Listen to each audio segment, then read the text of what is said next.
Lots of attention for Jonny Greenwood because his CV is so brilliant. So brilliant it sounds almost like the work of a fantasist, but ladies and gentlemen, it is of copper-bottomed reliability. This is what we know. The son of a bomb disposal expert, after public school he became a handy Baroque recorder player before flunking Polly to start Radiohead with his brother and former schoolmates.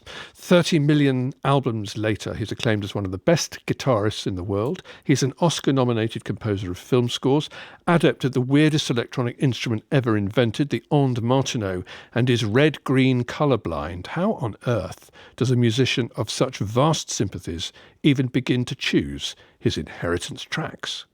The name of the track I've inherited is Sweetheart Contract, and it's a song by Magazine on their record, The Correct Use of Soap. I was in the lucky position of having an older sister, 10 years older than me, so by the time she went to college and left behind her records, they were just a great collection of things like Joy Division and Iggy Pop, New Order, Magazine. It's almost as though when you have an older brother or sister, I think they make the mistakes that you don't have to of getting into slightly questionable music, and they do all the hard work for you. So yeah, I'm very grateful to have that education. Growing up, I don't remember my mum ever putting a record on or playing music in the house ever. You'd have to seek it out.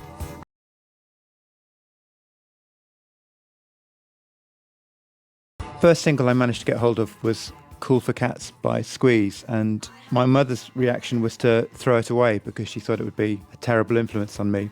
Partly because it was pink, I think. She just saw it as a sort of dangerous punk record. And listening to it now, you realise, there's nothing particularly dangerous about it. And maybe that's why these few records that my elder sister left behind had such a huge effect on me. And then later, my brother Colin's records, we would just listen to them obsessively over and over again, just to get as much as we could out of every song and every recording.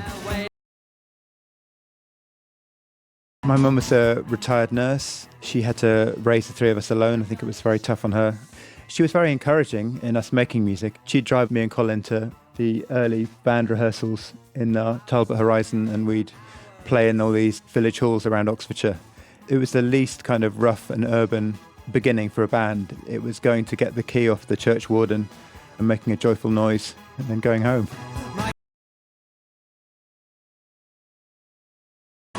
My dad died when I was 6, and he was in the army in Germany, stationed out there. We were army brats that just travelled around the country, and my father was a bomb disposal expert. Not a job I'd have managed because I'm very badly colourblind. I got into music by finding a plastic recorder under my pillow one morning in a sort of unusual act of sort of surprise present giving, and I just thought it was the most wonderful thing, and I ended up playing the recorder far longer than any kind of cool teenager ever would. I was in recorder groups until I was 18. It's funny, I feel far more embarrassed to be admitting this than any excess of being in a band and being on tour. I should have been stealing cars and getting in fights, but instead I was happily sitting around with a group of other recorder players. I've never met Magazine. They did at one point, I believe, invite me to go and play with them, but it would be too anxious and starstruck and just felt like I was 12 again, and I don't think I could face it. But I just love their music. It's very ambitious music while being utterly unpretentious, and it's exciting, and the songs are short and thrilling, and it was a real education in how to not be boring. The track I'd like to pass down is Brotherhood of Man by Oscar Peterson playing with Clark Terry. It is the most joyful piece of music I know. I think joy is something that is quite often underrepresented in people's music and can be seen as being somehow shallow or flippant, but for me, as I march into middle age, I feel more and more impressed and excited about music that has this sense of joy.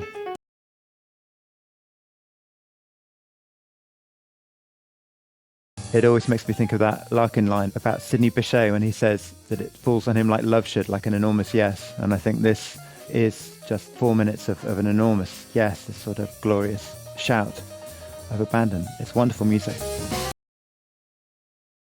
My kids are into very different music from me and from each other. I don't know, I've always wanted to avoid being the kind of parent who encourages their kids to work on Pink Floyd songs or push them or be too leading in what they do.